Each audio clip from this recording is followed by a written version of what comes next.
Hey, what's up guys, I'm Praetorian and welcome to Millennia. So this is a 4X strategy game that is very similar to the Civilization series, though it does do a few unique things that makes it different. Millennia is being published by Paradox Interactive and the developer is C-Prompt Games. The gameplay that you're seeing is from my playthrough of the demo, which is currently available to play on Steam. And in that demo you can play through the first 60 turns of the game. Now this was one playthrough of the 4 that I did.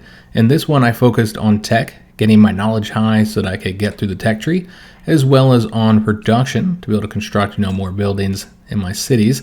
Later in the video we'll be taking a look at a second run I did where I focused on warfare and the incredibly overpowered Raiders national spirit. So in this video I just wanted to share my thoughts of the game so far just based on the demo, what I liked, what I didn't like, and I'm hoping that they'll change before the game officially launches sometime this year. We'll begin by talking about the starting settings that are available, at least in the demo. I believe these are supposed to change to some degree. For instance, you weren't allowed to customize your nation much here in the demo, but I think that just based on a little button that's on the bottom left corner, that you will have more options available in the full game. In the demo you can select one civilization to play as, so Rome, United States, United Kingdom, Greece.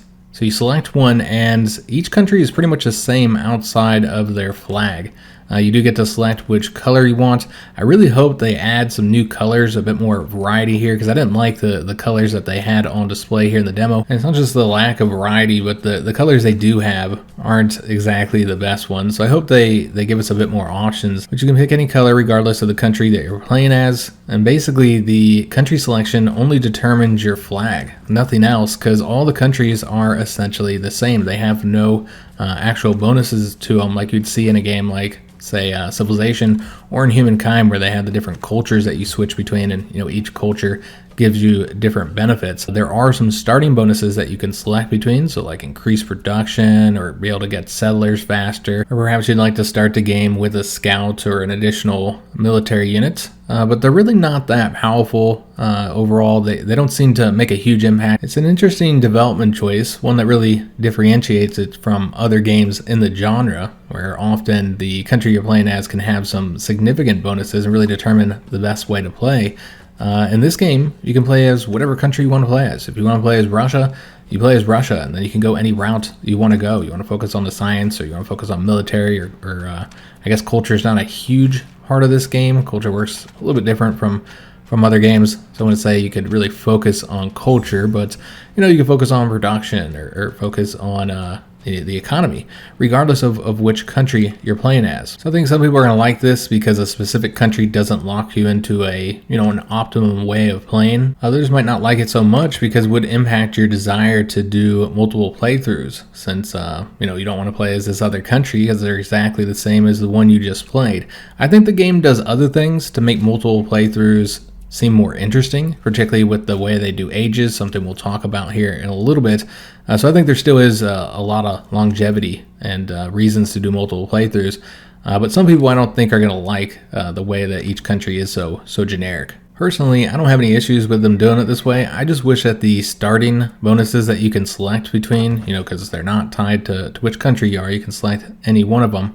I just wish those were a little bit more powerful, because as of right now, they're not all that exciting. I think that's by design. I think they want everybody kind of starting again on the same kind of playing field, equal. But I wish they were a little bit more exciting and maybe a little bit more impactful than they actually are. Now the game does have a tutorial, but as of right now, it's not very good. It's really just these huge text boxes for you to read, and they don't always pop up when you would think it would, something that's contextual. Sometimes they just throw them at you, particularly when you first jump in the game. They're just throwing huge walls of text at you for you to read, and there's a lot of information there. It's very helpful, but I feel like that's not how you want to jump into a strategy game where you're hit with these big old walls of text that you need to read, or you feel like you should read. I think there's better ways to teach players. It's good that they're giving you this much information, making it easily available, rather than hiding all the information. You got to go look for it, or just not giving you enough info for you to properly play the game. But again, it's just not the best way to introduce it. When I hop in a new strategy game, I want to do some actual playing, not doing all this reading. And that's kind of part of learning a new strategy game. But again, I feel like there's better ways to do it, to maybe walk players through some of the tutorial. As of right now, they don't really walk you through anything or really show you where things are at. It's really just reading text. Now, luckily, the game is so similar to other 4X games, particularly Civilization, so I didn't really have any difficulty learning the game myself. I haven't played, a lot of Civilization games. I've been playing it since 3, I think was the first Civ I played, and I played all the entries since. Played other 4X games, so I honestly didn't really need the tutorials, but for new players coming in who might not be so familiar with this style of game, I could see how they might feel a little overwhelmed. One thing I'd like to discuss early on here in the video is the graphics. Of course, that's what you guys are seeing, so I think we should, discuss it, because frankly, if you've seen any videos on this game, other YouTubers talking about it, then they've probably talked about the graphics, because frankly they're not great. It's not the prettiest game, and I know they don't have the budget of, say, the Civilization series. Clearly they do not, but that doesn't mean it can't be an attractive game. I feel like they could have done a better job with this. It's kind of a lot of mixture of browns and greens, very earthy colors, and things blend into each other in a way that isn't just unpleasant to look at, but is also a little bit confusing. Sometimes it's difficult to tell what's going on just because the visuals aren't as clear as they could be. Now, I'm not a graphics whore. I really don't care if my strategy games have fantastic graphics. They really don't have to. They don't have to have amazing 3D graphics. I'm happy as long as the gameplay is good, as long as the mechanics are solid. I want deep, well-designed, complex mechanics. I want the gameplay to feel good. So the looks are not a priority for me. But I do have to admit that this game could do a little bit better in this department. It doesn't bother me as much as I think it's bothered some other people, just based on some of the videos I've seen. A lot of people saying, it feels like a mobile game, and they really don't see themselves playing it because of the looks. I just want it to be a little bit clearer, because again, sometimes things on the map aren't easy to see, particularly when it comes to units, which you need to see the units. And they don't stand out as well as they should. Now, I really don't think the units are as ugly as some people are saying they are. If you zoom in, I think they look pretty decent. Again, they're not really like 3D. They're more like little sprites on the map, and you'll see that throughout the video. I don't think they look too bad, honestly. I'm fine with the way the units look. They just need to stand out a bit more. And my particular issue is with the different types of improvements on the train. Again, some of them look the same, and it's just kind of difficult to tell what everything is at times. Not always. It really depends on what you're looking at and where what the terrain is. But this is a pre-release demo. We don't even have a release date yet for the game, so I think they have plenty of time to improve this area. But if the game released like this, I would still be able to play it. It doesn't bother me as much as it does others. I just think they need to improve it a little bit, but honestly, I still was able to enjoy the game. The UI is serviceable. It's all right. It could be improved as well. There's a few things I took issue with, particularly when it comes to the improvements. So you'll get points to construct improvements. This is something I actually really liked. So if we were to compare this to Civilization, it's like what the builders would construct for you in the hexes. So it represents that. You don't have a builder walking around doing that. Instead, you just use these improvement points to construct whatever you want on the map. Once you have enough points, some things are pretty cheap, other things are much more expensive, and you got to save up those improvement points for a while. And these points are for your entire empire. So, if you want to focus on one city and really build it up, you can do that. Or you could instead spread out your points and invest in the improvements around multiple cities. And this really helps differentiate the wide play from the tall play, since, again, those improvement points, they're for the whole empire. So, if you want to have a bunch of cities, and you want to have them all, have improvements to support that city, with production and food, then, your capital and your key cities aren't going to have as many points. I actually like this system more than Civilization's builders. Sometimes managing builders can be a pain in the butt. But yeah, the improvements represent quite a big part of the game. And yet, when you look at the UI, they're down at the bottom left corner of the screen. You can barely see them. If you missed the tutorial telling you about them, as I did, then you may be playing the game 20 turns in and not understanding why you can't construct anything on these hexes. There's just so many of those text boxes popping up, and I probably clicked through a few of them, and I clearly missed the one on the improvement. So I was about 20 turns in when I finally realized that I was missing something, because I wasn't, constructing anything on the terrain. And this was for my first playthrough, so not the one you guys are seeing here in the video.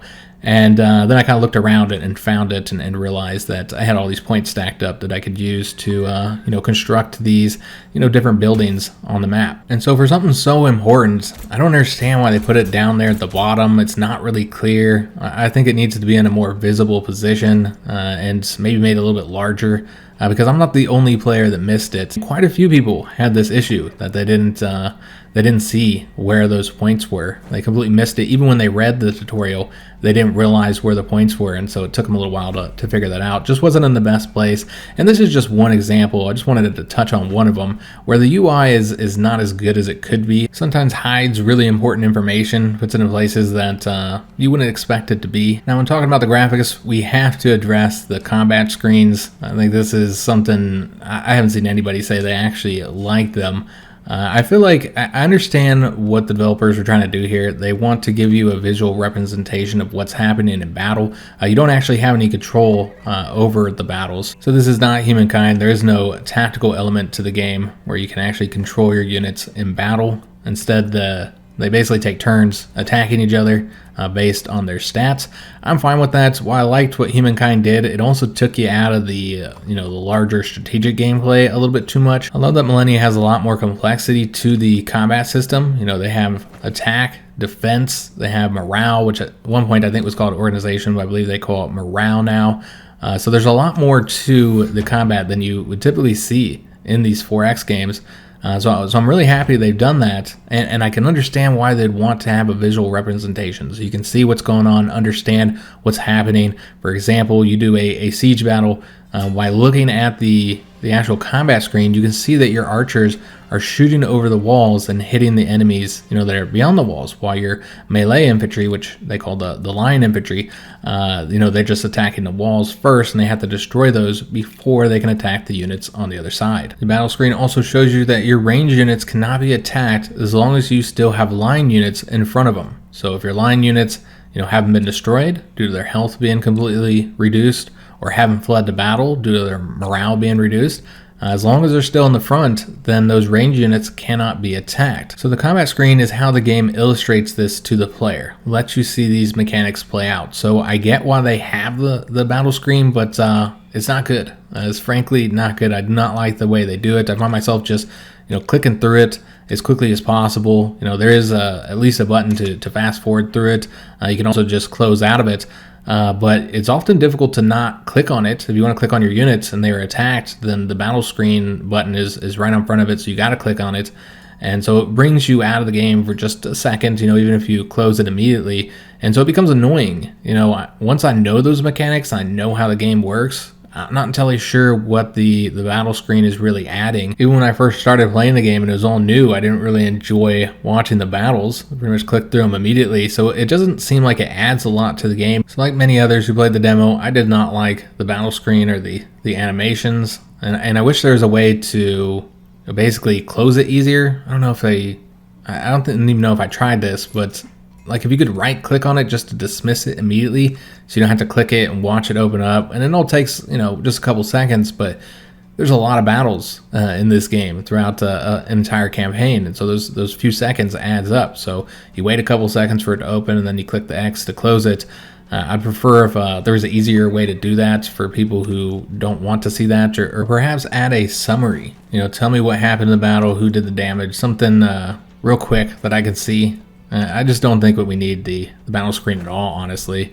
Maybe do some type of summary thing, and that is the way that you can show how the different mechanics work. But one theme you'll see across the game is with all the different screens, all the different menus, whether it's the city menu or the national spirits, whatever type of view you're looking at, it's all kind of ugly and doesn't look as good as it should. I think the city view in particular, when you're looking at the different tiles, isn't the prettiest. It wasn't what I was expecting from a Paradox game. Now, given this is not developed by Paradox, it's only published by them, but I feel like a lot of their other games have much better looking menus. But yeah, you'll see that it's not the prettiest game, and I hope they do improve some of these screens.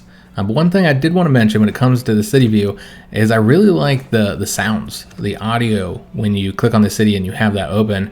You can hear like dogs barking and people talking, and I don't know, it just feels like you're inside the city. It's just a little detail, but I did enjoy it and I wanted to mention it. Let's move along and talk about technology. The game does not have a traditional tech tree, so nothing like Civilization. Instead, each age has, I think it's like 5 or 6 technologies that you can research. You have to research a certain number of those in order to move to the next age. We'll talk about ages here in a minute because it's kind of one of the big features of the game. But overall, I felt like the technology moves far too fast. Like, you don't spend very long in each of the ages. So I felt like I was being rushed through each one. Now, I assume that the game will have settings that allow you to change how long it takes to get each of the techs so you can move slower or perhaps even faster, as many of these other games do, like Civilization or Humankind. But I feel like even then, I'm not entirely sure how much they could do with it, considering that the technologies unlock new buildings and new mechanics, new units. Do you really want to wait a long time to get each one? So I don't see them improving this before release, because you'd have to add like new technologies. That's really the only way to do it, is have a bit more technologies per age. And so more than likely it's going to be either you move through each age really quickly and never really get a good feel for that age, which is unfortunate because the whole age mechanic is so unique, and there's all these really cool different mechanics that can be unlocked for an age. Or you turn the setting on so that you research slower. It takes longer to get the technology, but you're just not unlocking much very often because, again, there's just not very many techs available. In other 4X games, which have much larger tech trees, even in the longer game settings, you feel like you're making regular progress. You're still getting techs completed throughout an age. Feels like you're getting new stuff available that you can construct or make use of. I do like that most technologies feel significant. They unlock a lot of different things, unlike some other 4X games where, you know, there'll be several techs or most techs that only unlock a couple things, maybe 1 new building or 2 new buildings, whatever. In this game, the technologies unlock quite a few different things. They'll have like 3 buildings, also like some new mechanic or maybe a unit or whatever. Now there are some balance issues. There are clearly techs that are much better. There's a couple techs that aren't really all impressive. In fact, I almost never researched, and so I feel like they need to rebalance it a little bit.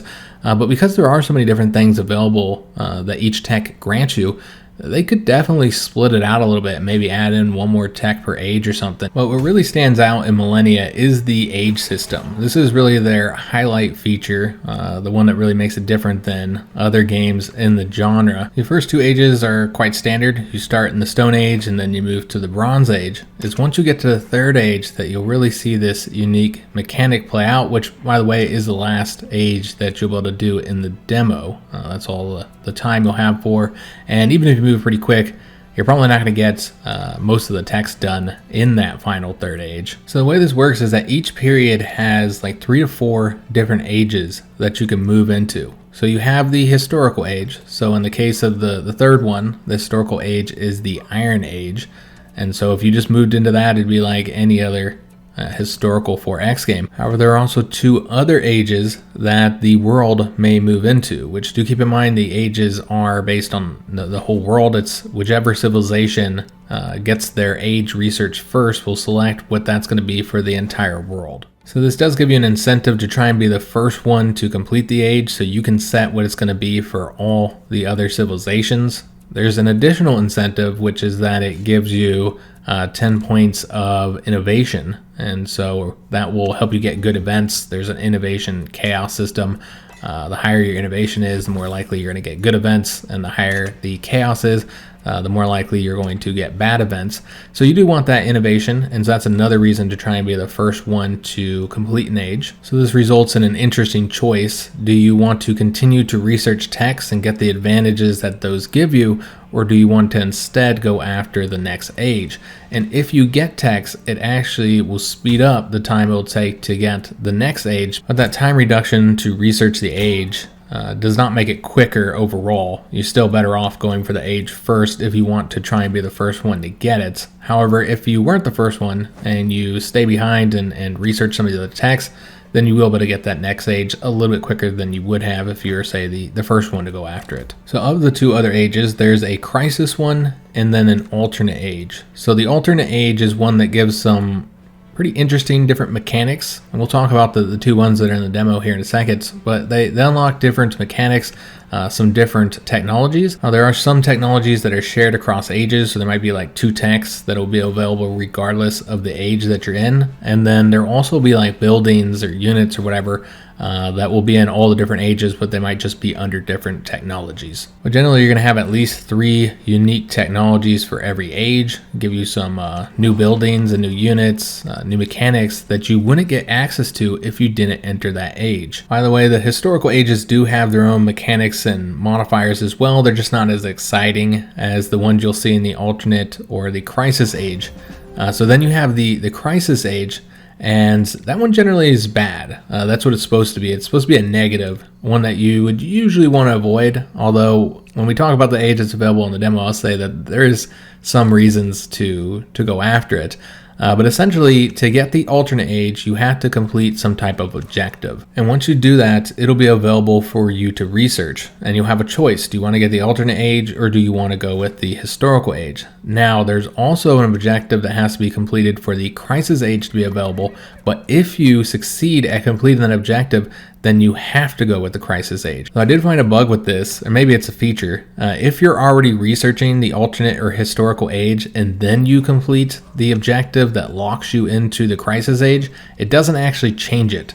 So you can still go with that other age and won't be stuck with the crisis. So that might be something that they fix before the game releases. But to talk about the specific ages that are available here in the demo, so you have that 3rd age, the Iron Age is the historical one. The alternate age is called the Age of Heroes, and the unique mechanic available in this period is that your scouts can be upgraded to a hero unit, and then this hero unit can go do these quests that you'll find all over the map. So once you enter the age, they'll add all these quest markers, and they'll have different levels. So there's like a base level, and then level 1 and level 2, and a hero has to level up in order to do the more difficult quests. There's an action they can take to complete the quest once they're in a neighboring hex, and then you'll get a variety of different bonuses. It's like a little event that will pop up. And many of them will just give you a flat bonus of experience for the hero and then some type of domain points. We haven't talked about that yet, but it's basically the different currencies that you use in the game, the mana, as some people are calling it. And then some of the events will actually give you a choice on what you want. So you'll be able to read what happens in the quest and then make a choice. I haven't really seen any reason to not just go with whatever the best bonuses are for you in your situation. Like, you don't really need to roleplay. I don't think there's any additional effects with the quest, but it was a fun alternate age. I liked the mechanics, and you actually get to see the Age of Heroes later in the video when I'm looking at the Raider gameplay. I actually unlocked that despite the fact that I was supposed to be locked into the Crisis Age, which we'll talk about in a minute. We did move to the Age of Heroes, and so you get to see how some of those mechanics work. I should note that the heroes are actually decent units, fighting units, compared to scouts anyway. They're significantly better than the scouts that they level up from. And then as they level and get experience, they'll be even better. So as you have them do quests, they'll be some decent fighters. Probably not as good as some of the normal war units you'd get, warband units, but I guess they just represent one dude, so that kind of makes sense. But they're a fairly decent unit, so once you're done with all the quests, you can use them for warfare, or you can retire them as you can with leaders. I don't want to go too much into these different mechanics and stuff, but there's things to do with them even once you complete the quest. Now, in addition to the heroes and the quest, you will get other buildings available that you can construct, like a Pantheon. Once you've completed, I think it was 10 quests is what was required, and that allows you to construct a Pantheon in one of your cities. There's a few other interesting things that the Age of Heroes brings, but I feel like it really can shake up the gameplay. These different ages add a bit of replayability as well, since you won't be able to do all the alternate ages or all the crisis ages in one playthrough, so it gives you a reason to do other playthroughs. The crisis age in the demo is the Age of Blood. You get locked into this if you kill, I think it's six units that are not barbarian units, so from other civilizations. Once you do that, then you'll be locked into going with the Age of Blood. It does seem like a really low number, honestly. Essentially any war is going to result in you killing 6 units most likely. So I think this requirement is far too low. If you do a war in the Bronze Age, you're probably going to be locked into doing the Age of Blood. Now that doesn't mean you have to go with the Age of Blood. You could just not research it and then wait until another civilization researches the next age instead. I do feel like they need to adjust this, maybe increase the requirements. I don't know, maybe 10 units or something like that would be good. But yeah, 6 is definitely a little too low, maybe even 12. So maybe double that But despite being a crisis age, I did find the Age of Blood to be pretty fun. It locks all civilizations into permanent war with each other until the end of the age, and then it reduces the negative effects of warfare, so like the war exhaustion effects. The flavor to the text and the new buildings that they grant are really fun. I like those a lot. It gives you a new unit as well, the Berserker, that everybody can construct once they get the proper tech. Overall, I like the Age of Blood. It was fun, even though it's a crisis age and meant to be negative, and it's not something you'd want to go through in every single one of your campaigns. I actually liked it quite a bit. So those are the 3 ages that are available in the demo for the 3rd period, and every period after that you'll have at least 3 ages. Again, the historical one, the alternate one, and the crisis one. And then there can sometimes be a 4th age as well, which is like the victory age. It locks into victory. You know, they have a few that are a little bit earlier. Not all of them are in the late game. In the 10th period, for instance, all the ages available are the victory ages, since you'll be ending the game. But there's a few earlier periods that also have victory ages, kind of allow you to win the game much earlier. If, for instance, you're like overrunning all the AI and you're just doing so great that you don't feel like you need to go all the way through the campaign. It's nice that they do give you some early chances to win the game when you're steamrolling your opponents. So that's the age mechanic. It's really the highlight feature of Millennia, and the one I'm most excited to explore when the full game releases. Did want to touch on some of the other features and how they work. I mentioned the domains, so you have like different types of currency that you can spend. Again, a lot of people are calling it mana, not liking it. It's a more negative term that people are using. Not really liking the way it does that. In Paradox games, I'm not a big fan of mana, like big grand strategy games. I prefer something that's a little more realistic. But in a 4X game like this, I'm absolutely fine with it. I have no issues with the way they use the domains. There are 6 different domains in the game: government, exploration, warfare, engineering, diplomacy, and arts. And so each one of those is a different currency that you'll make use of. For most of these domains, the primary way you get them is through buildings. You can also get them through events. The national spirits, which I'll talk about here in a minute, will grant you some domain power in their respective area. Warfare is a major difference. We'll talk about that a little bit later as well. You get that primarily from warfare. But usually it's buildings is how you'll get each of the different domain powers. And then you'll use these currencies to purchase a variety of different actions. So for example, the exploration currency, you can use that to purchase a scout or a prospector. The government currency, you can use that to get your settlers. That's how you'll get them. You will not build them in your cities. They do still take one of your populations though once you use that, so keep that in mind. You're paying the government costs and one of your population. The warfare domain would allow you to get new units or to heal units. You can also use it to force march units, allow them to move a bit faster. Engineering can be used to get you more improvement points. You can also improve towns, so you can give them specializations. Diplomacy is used for diplomatic actions, as you'd expect.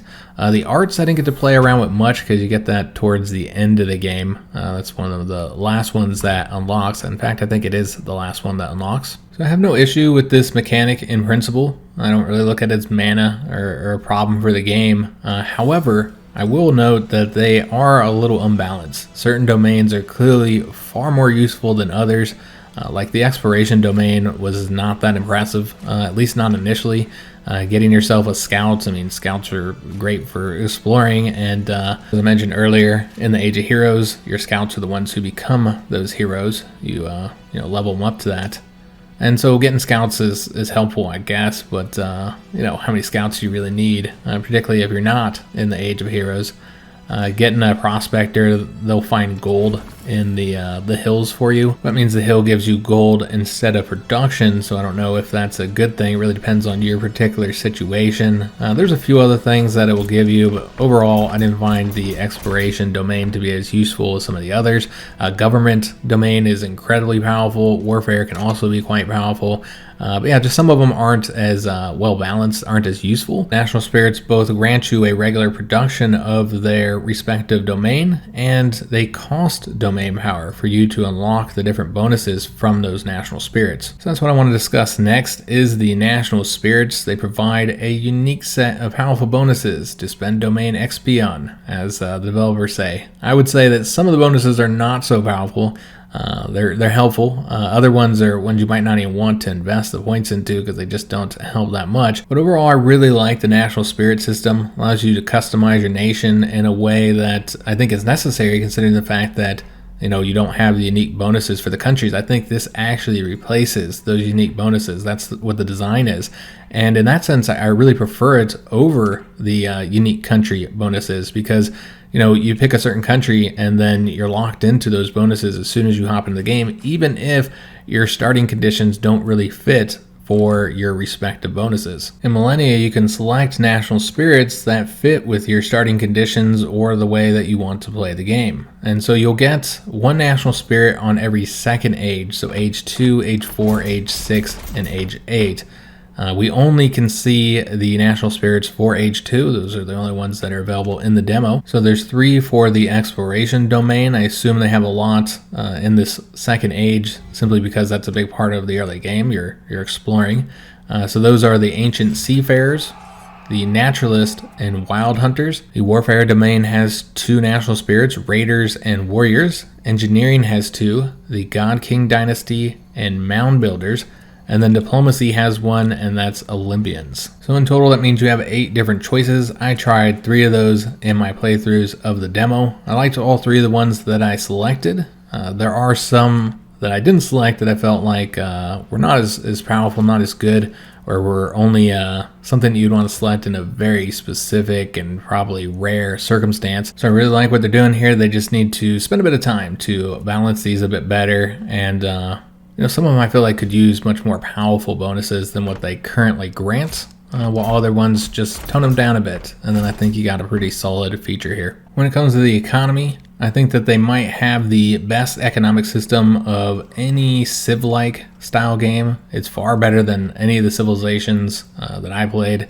It's much better than Humankind, their economic system. I really like what they did here. They have trade goods. Now, Millennia's trade goods are much different than you'll see in other Civ-like games. So they are on the map, and you do construct certain improvements on them to get, specific resources from them. So maybe more gold, or more production, or more food. However, those buildings aren't simply granting you the food or the production or whatever. Instead, they're giving you the trade good, and so that'll be in the city's list of goods, and then the good is what grants you the food or production. And what's important about this distinction is that that good can then be traded off to somebody else, or brought into another city, so in a way that you can't really do, not really, and most other Civ-like games, or more significantly, you can construct another improvement to turn that good into some type of manufactured good. So for example, you can get a farm that will produce wheat, and so that'll produce more food than that tile normally would, and then you can construct another improvement, a mill, to turn that wheat into flour, and then the flour can be turned into bread. And so with each step where you're taking that trade good and turning it into another trade good, you're dramatically increasing the amount of food you get. And so you have these good chains, these production chains, where you improve food, make it more, or improve a good and make it more useful to you. Overall, I really like the trade good system, much better than the economy in these other similar games. And so I'm excited to see how this plays out as you get into the later game, because unfortunately in the demo, there's only so much you can do with it, just being an early game and only having the 60 turns, as well as the fact that, again, you just move through those ages so quick that it feels like you're not able to get enough done. But I did want to mention that this is what you use the improvements for. The improvements are primarily for constructing things on the map that will produce goods for you, while the buildings are things that will just give you straight resources, so like more knowledge, more culture, more production. They don't usually give you, can't think of any instances, there might be some that I'm just not thinking of, but they don't usually grant you any actual trade goods. So the economic system is another thing I really like from Millennia. We'll move on to warfare now. So I actually enjoy what they did here. Again, I don't like the way they show you combat, the way they illustrate it, but overall I do like that it's complex, far more complex than we see in the Civilization series, and also doesn't go into the tactical gameplay of Humankind. Again, why I liked it in that game. I don't like being taken out of the larger gameplay all the time, and it just takes a lot of time to do the tactical gameplay. So I really like what they did with the warfare, particularly how they do the armies. This is something that Civilization has struggled with for its entire history, or since I've been playing it, since Civ 3. So in the earlier titles, they had these doom stacks, and I absolutely hated them. They basically made train practically useless because each army only took one tile regardless of how large it was. It was very difficult to like block an area off or play on defense. You pretty much just had to go to your cities and defend there if you couldn't go on the offensive. It was also just kind of difficult managing troops in a sense because, you know, an army could easily get behind your units and attack your city while you're on the offensive. You couldn't get them engaged first because they just slip right through. So it wasn't good for a defensive style gameplay. In addition to that, it was just kind of dumb the way it played out. It's like you had to have, I don't know if you guys recall this, like in Civilization 4, you'd have like the siege engines. And what they did is they would damage every unit in the stack. And so you'd have like a ton of catapults. You'd have like 10 catapults that you would attack the stack with. They'd get destroyed, but they would do damage to everything in the stack. It was just a really dumb game design, just throwing away catapults. You just had to build a whole bunch of them so you could do a bunch of damage to the whole stack and weaken them. It also meant that whichever stack was defending had a massive advantage. Again, in defense it was good that way, but because you can't block anybody off, you can't really force anybody to attack your stacks. But when attacked, your best unit in the stack would be the one that would defend. And so, you know, if you're on defense, you had that advantage.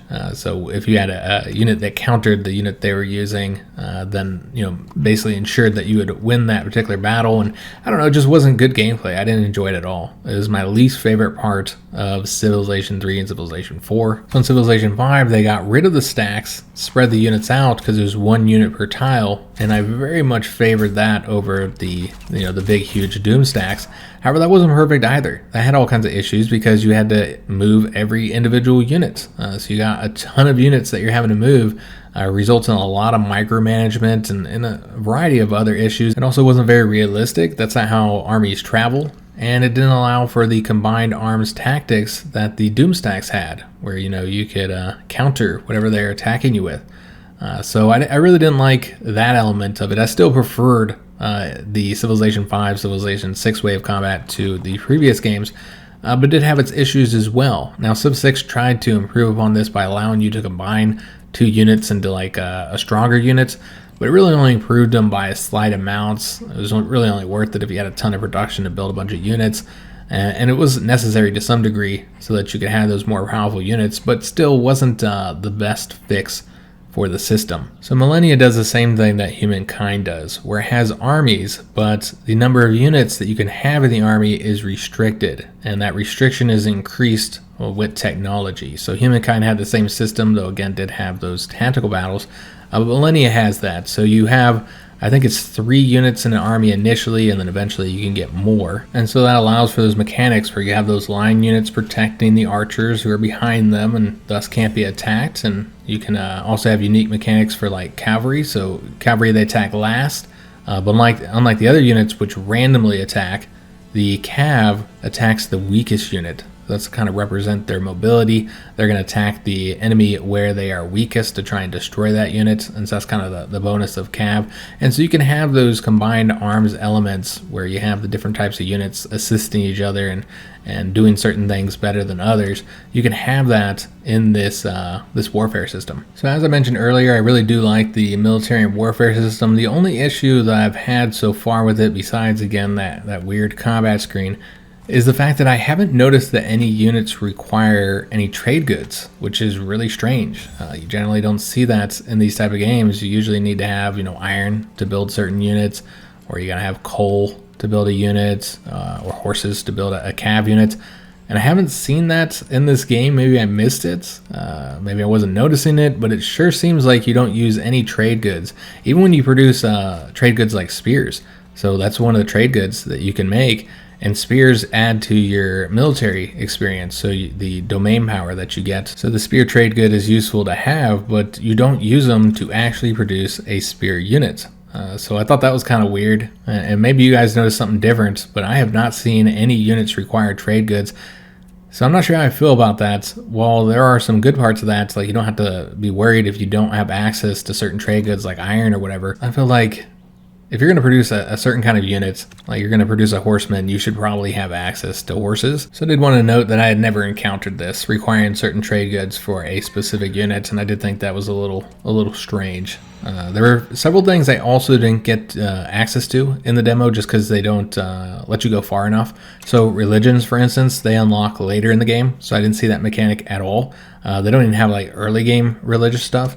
So I thought that was kind of strange that they didn't have anything to represent, like very early belief systems, before more organized religion. So I can't really comment on the religion mechanics in the game. And it's unfortunate it does take a while to unlock that. Seems like it should be available a little bit earlier. There's also the social fabric system that isn't in the early parts of the game. When you finish your first national spirit, you'll see you get like 1 point in the social fabric, and I've seen it mentioned in one of the developer diaries as well. So they've talked about it very briefly, but they haven't really mentioned what it is, and so we don't know how that works yet, since apparently that's something for the later game. Another thing in the later game is the faction system, which is kind of tied to the governments, the late game governments. Speaking of governments, I didn't really mention that in the way it works. Those use the government domain power. You'll initially have a tribal government, and they're very similar to the national spirits. They have the same screen as the national spirits, and basically you spend the domain power in the same way to get specific bonuses there. And once you complete the entire government national spirit, if you will, then you'll be able to peacefully transition to a new government once you get it available. So in the demo, you start in the tribal, and then you'll get 2 new governments available later, and you get to pick between one of those 2. They do feel very different. It really depends on how you're playing the game as which one would be better for you. And you don't have to complete the entire tree for that government in order to transition to a new one, but you do have to complete it if you want to do it peacefully. Instead, you'd have to do like a violent revolution in order to transition to one of the later governments if you didn't complete that full tree. So I like the way the governments were done. Again, very similar to the national spirits. And I think it's a good mechanic, fun to play with some interesting choices. And before we move along, I'd also like to mention that diplomacy was a little bit lacking in the demo, at least. It seems like there just wasn't much to diplomacy, so I didn't really enjoy that part of it. So basically, you can declare hostilities where you can attack each other in neutral territory, but you can't actually invade their territory. I like that it has that aspect, kind of like Humankind. I don't think Civilization had anything quite like that. But I like that, and then you can declare war, you can become allies, you can do a few other things, grant them gold or demand gold or whatever.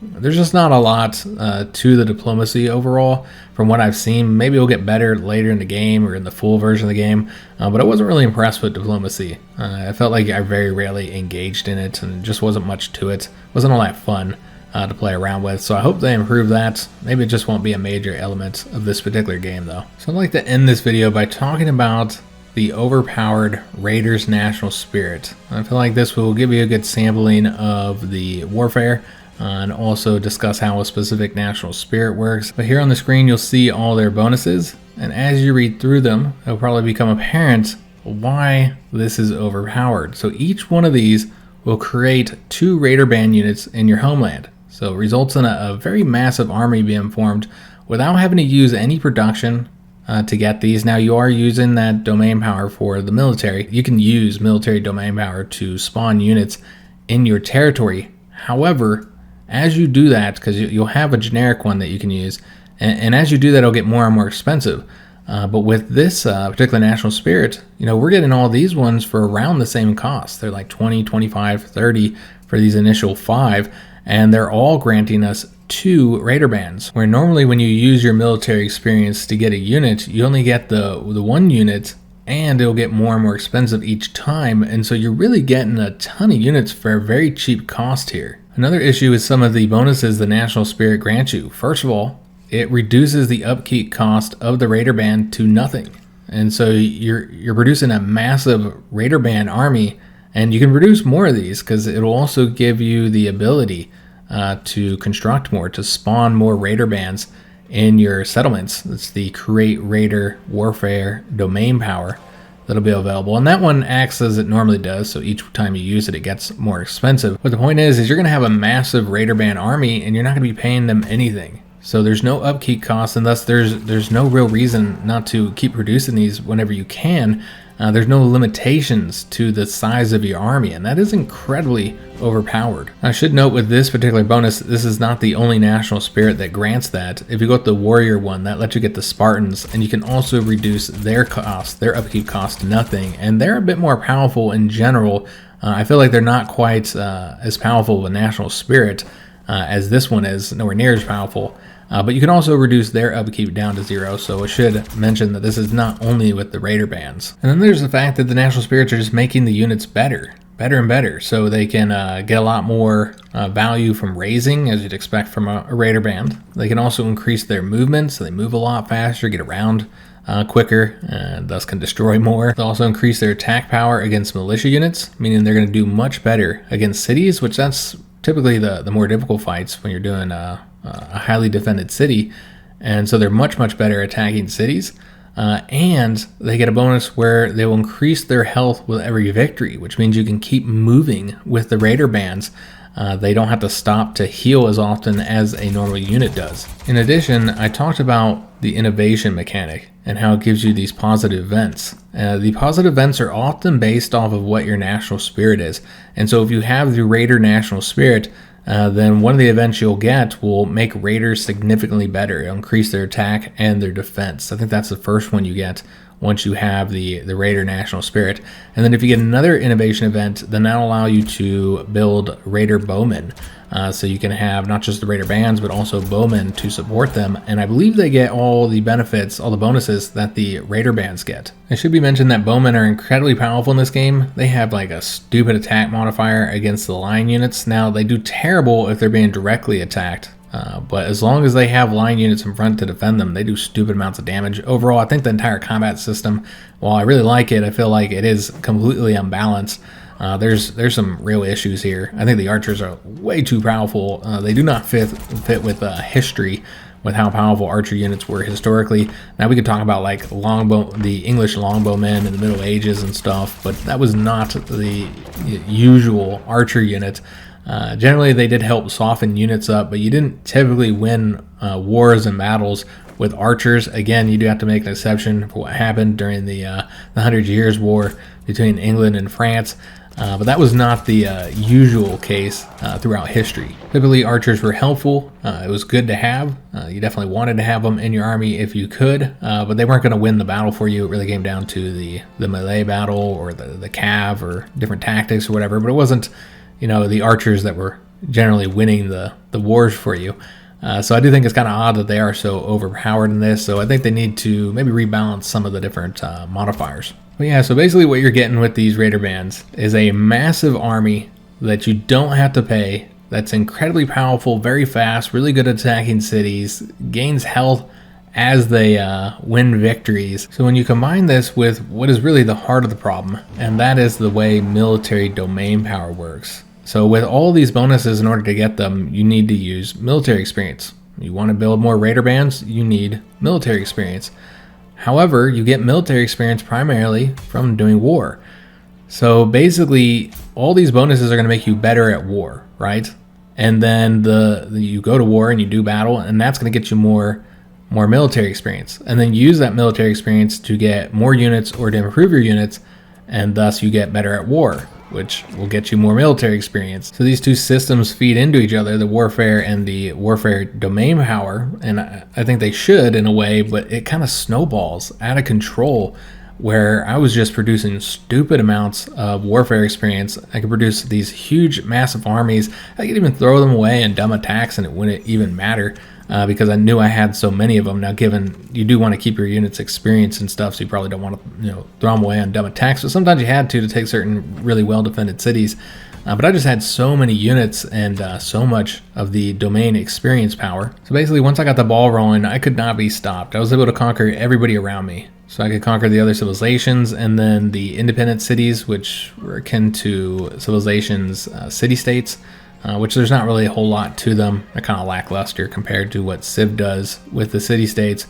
But anyways, I was able to conquer them as well, turn them into vassals. And it was just really easy to expand like incredibly rapidly where nobody can really stop you. It might be able to hold you up for a little while, but not for long. I think one of the biggest issues with the way this mechanic works is that you're not constructing any of these units. So normally in one of these Civ-like games, if you're producing units, you're not constructing other things. You're not constructing buildings or districts or whatever it is. Instead, you're spending all your production on units. In humankind, each one of your units also takes a population. So that's another thing you have to consider in that particular game. But with these raider bands, I almost never constructed them. I got them free from the national spirit bonuses, as well as from using that domain power, using the military experience to get them. And so almost never constructed them, which means I can continue to construct buildings and all that kind of good stuff without having to invest in really producing units. And so I think that was one of the reasons why this mechanic is so overpowered, because it relies on the warfare experience, which you get from doing warfare. And so again, it just kind of feeds into itself where, the more war you do, the more units you get, which allows you to do more war. The only real limiting factor was the 60 turns. That was really the only thing stopping me from conquering the entire world fairly easily. I mean, it wasn't even that challenging. It feels like this is just the go-to to win the game. You just go with the raider bands, and then you just conquer everybody around you, and it seems like there's nothing they can do to stop you. And I should mention that there is a mechanic that I think is supposed to limit your conquest, and that is the chaos points. So I talked about this a little bit earlier. The chaos is the opposite of the innovation. As that adds up, you instead get negative events instead of the positive events. And when you get those, if you have money, you can avoid the penalties. I rarely had the money available to actually do so because it's kind of expensive. If you have the money, then you can pay to avoid these negative events. And I suppose that's something you should do if you're going to be a conquering civilization. You should really focus on earning as much money as possible so you can pay to avoid these, though I don't know, because I did not experience too many issues from these chaos events. So what they did in my playthrough, every time I got them, I don't know if they had any additional effects, but all the times I got the chaos events, what they did is they spawned 2 barbarian warlords, which are decently powerful barbarian units. It'll spawn 2 of those next to every single one of your cities, and that includes any vassals you have, which if you've been conquering a lot, which that's probably how you got the chaos points, then you probably have a lot of cities. And so this results in a ton of barbarians spawning all over your territory. However, it's really not that large of a threat. Most of your cities can defend themselves against the barbarian warlords.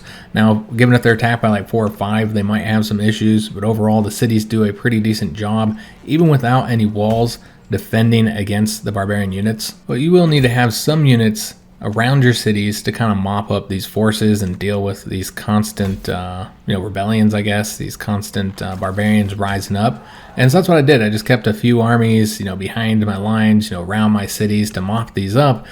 And again, it kind of just fed into the problem because it resulted in my units, first of all, they get more experience, so I'm training my units fighting the barbarians, so they're getting better.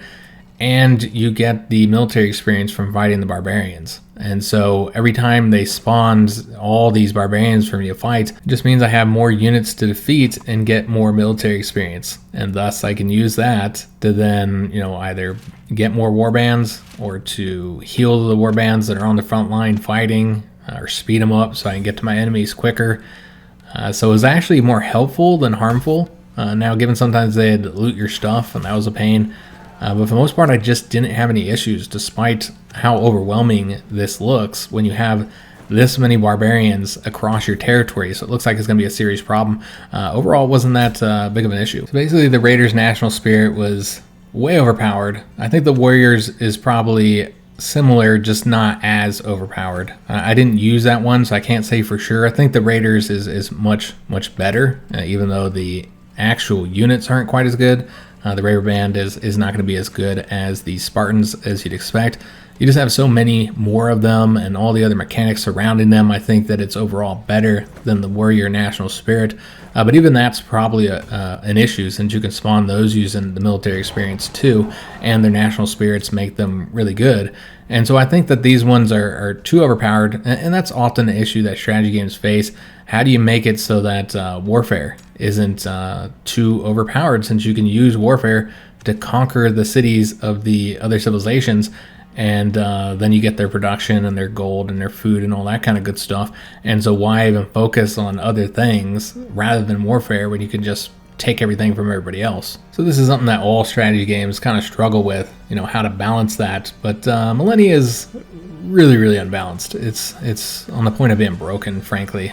So they need to improve this, and this is kind of one of the bonuses I have in the demos. I do get all these people playing it that can put forward, you know, their feedback. So this was one of the more major issues, but there are a lot of problems. I noticed a lot of balance issues. You know, I talked about all the things I didn't like and all the issues I had with the game throughout the video, but overall, what I got from it is that I really like it. I'm really enjoying it.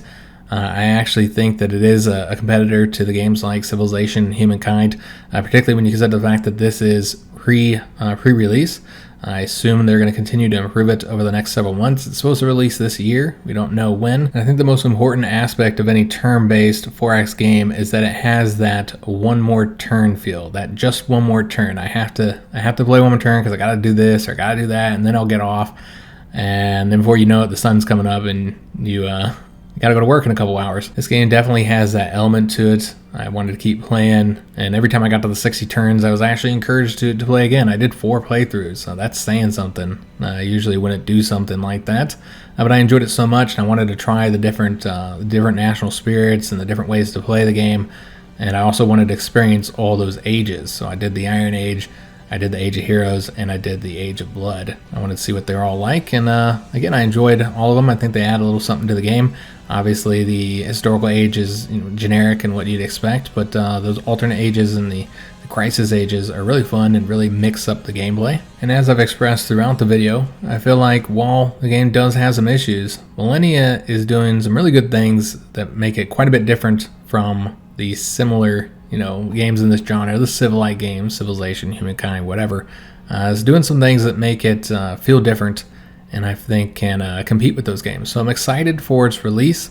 I hope we get that date soon, and we will most definitely be doing a full Let's Play with the game when it does release. So I'm excited for that, and I hope you will join me on that series. I hope you also enjoyed this video, found it helpful, particularly if you didn't play the demo yourself.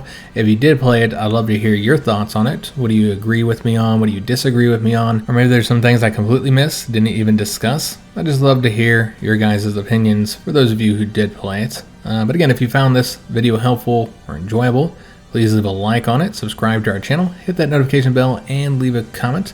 I do hope to see you guys on another one, and thanks for watching.